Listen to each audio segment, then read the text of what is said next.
عامر خان سے میری ملاقات ہوئی، میں نے اس کو کوئی دین کی بات نہیں کی، صرف محبت دی. اب تک اس کے میسج آتے کہ میں زندگی میں کسی سے متاثر نہیں ہوا، تم پہلے آدمی ہو جس سے میں متاثر ہوں. میں نے کوئی جادو کیا، صرف محبت. لوگوں کو محبت دو، قریب ہوں. میں جب گیا بڑی مشکل سے اللہ نے، ملاقات کا کوئی راستہ ہی نہیں تھا، وہ مجھے نہیں جانتا تھا، میں اسے نہیں جانتا تھا، تو کوئی موقع نہیں مل رہا تھا ملاقات کا. تو اللہ نے شاہد آفریدی کو بھیج دیا. شاہد آفریدی اس کی دوستی تھی، ہمارا جو کرکٹر ہے. میں نے اس سے فون پر کہا یار میری ملاقات تو کرا. اس نے ملاقات کروائی. تو اس نے مجھے کہا آدھا گھنٹہ ہے، آدھا گھنٹہ. جب میں پہنچا میکسیمم پونا گھنٹہ. میں ٹھیک. میں گیا تو وہ سہما ہوا چہرہ کہ بھئی مولانا آ گیا، پتہ نہیں کیا کہیں گے، بھئی یہ تو کیا کر رہا ہے، تو حرام کر رہا ہے، ناچ رہا ہے، گا رہا ہے، توبہ کر، ابھی تیرے لیے دوزخ کا فیصلہ ہو جائے. پتہ نہیں کیا ہوگا. وہ ڈرا ہوا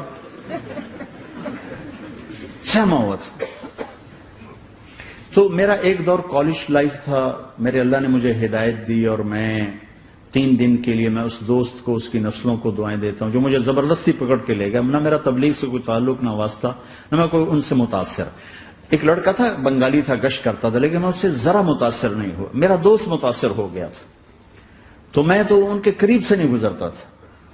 تو وہ اور میں اسکول میں اکٹھے آ رہے تھے، کالج میں اکٹھے آ رہے تھے.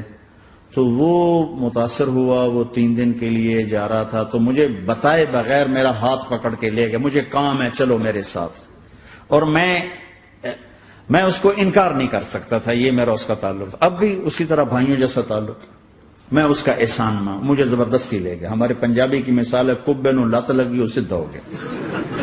وہ جو ہوتا ہے ہنچ بیک ہوتا ہے نا، اس کو کسی نے لات ماری تو سیدھا ہو گیا. مہربانی بھائی تیری لات سے میں سیدھا ہو گیا.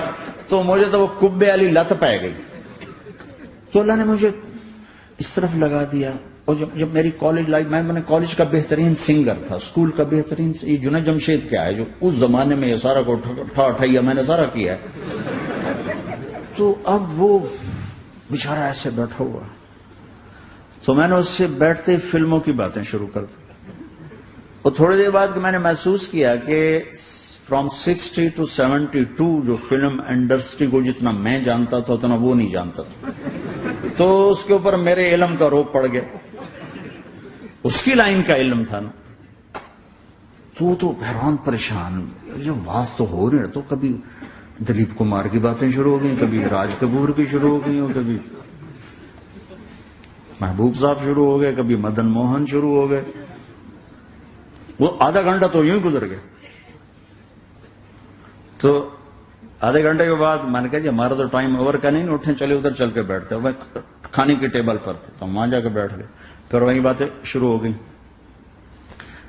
جب اس کا سارا خوف دور ہو گیا اور ریلیکس ہو گیا، اس میں 1.25 گھنٹے سے 50 منٹ گزر گئے تھے.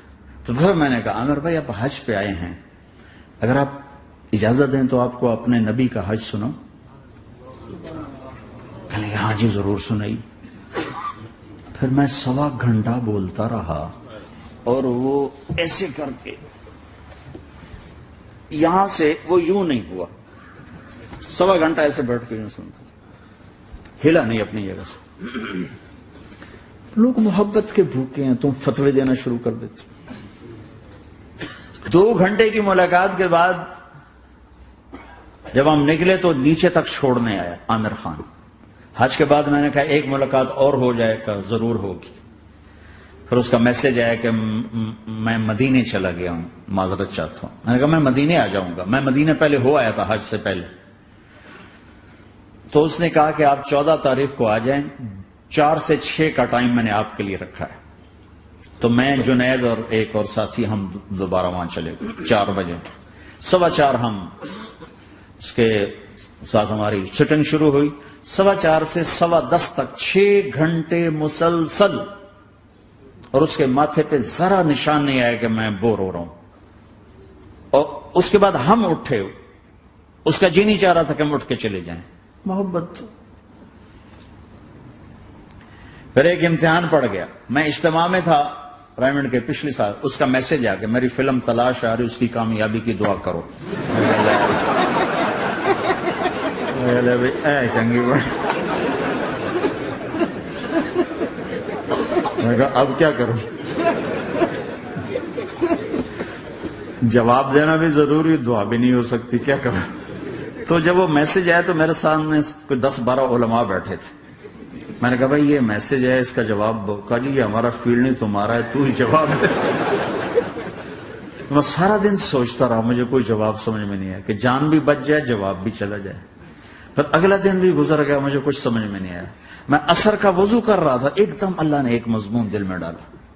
تو میں نے فوراً بیٹھ کر اس کو میسج کیا کہ عامر بھائی جو کریٹو ہوتا ہے نا ذہن، یہ اللہ کسی کسی کو دیتا ہے. تخلیقی ذہن یہ اللہ تعالیٰ کسی کسی کو دیتا ہے، ہر ایک کو نہیں دیتا. اور یہ اللہ کی بہت بڑی عطا ہوتی ہے. اور میں نے تمہارے ساتھ جو وقت گزارا اس میں نے دیکھا کہ اللہ نے تمہیں تخلیقی ذہن دیا ہے، تم کریٹر ہو. اور جو لوگ اس ٹائپ کے ہوتے ہیں وہ کامیابی ناکامی کی پرواہ نہیں کرتے، وہ اپنے کام سے کام رکھتے ہیں. آپ کا بھائی تو فوراً اس کا میسج آیا، آپ ٹھیک کہہ رہے ہیں، آپ ٹھیک کہہ رہے ہیں. بات ہو گئی. پھر میں تھا ہانگ کانگ، میں نے وہاں سے اس کو میسج کیا. دیکھو کسی مصروف آدمی کو براہ راست فون نہ کیا کرو، میسج کیا کرو کہ میں آپ کو فون کر سکتا ہوں، چونکہ میں اس کا بہت ستایا ہوا، بہت ستایا. تو میں نے اسے میسج کیا کہ میں طارق جمیل ہانگ کانگ میں آپ کو فون کر سکتا ہوں، میں آپ کو فون کر سکتا ہوں. میں ہمیشہ اسے، اب بھی میرا فون پہ رابطہ، میں پہلے اسے میسج دیتا ہوں میں آپ کو فون کر سکتا ہوں. اگر اس کا جواب نہ ہے پھر میں نہیں کرتا ہوں. کبھی وہ خود کر لیتا ہے، کبھی وہ میسج دے دیتا ہے کال کر لیں. تو تھوڑی دیر بعد اس کا فون آ گیا کیونکہ میں اس وقت دلی میں ہوں، کانفرنس میں تھا. میں نے آپ کا میسج دیکھا تھا، میں اٹھ کے باہر آ گیا ہوں، ابھی آپ سے بات کر کے پھر میں جاؤں گا. تو اسے باتیں کرتے کرتے کہنے لگا آپ کی دعا سے میری فلم کامیاب ہو گئی. میں کہا یا اللہ میں کوئی نہیں پیتی تینوں.